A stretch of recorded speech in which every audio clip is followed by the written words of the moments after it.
Пријателство со верноста. Имај доверба во Господа и прави добро. Ќе поживееш на земјата и ќе уживаш во пасиштата на верноста. Стих 3. Врската помеѓу верноста и задоволството ја откривам секогаш кога ја косам тревата.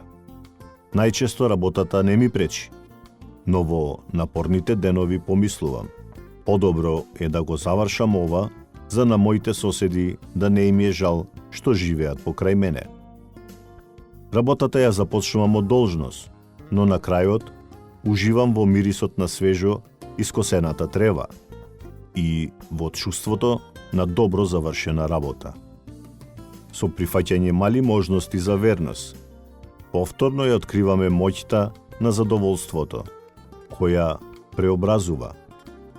Псалм 37 се занимава со едно вознемирувачко прашање: зошто злите напредуваат? Наместо да се задржуваме на неправедноста на сето тоа, псалмистот не советува да се спријателиме со верноста и да се радуваме во Господа. Стих 3-4. Не можеме да ја поправиме секоја лоша ситуација, но преку верно извршување на нашите делови стануваме послични на Исус.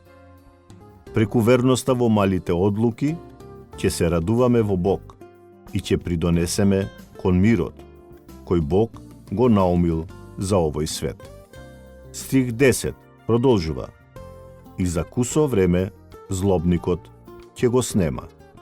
На крајот, Бог ќе исправи се и ќе направи се ново. За денес можеме да избереме мали дела на верност, мали дела на љубов.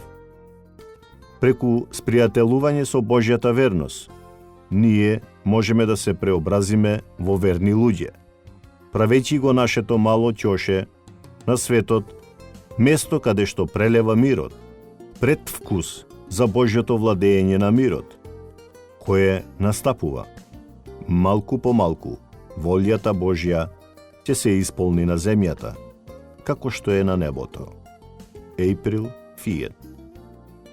Додека се молите, замолете го Бог да ви помогне да се спријателите со неговата верност.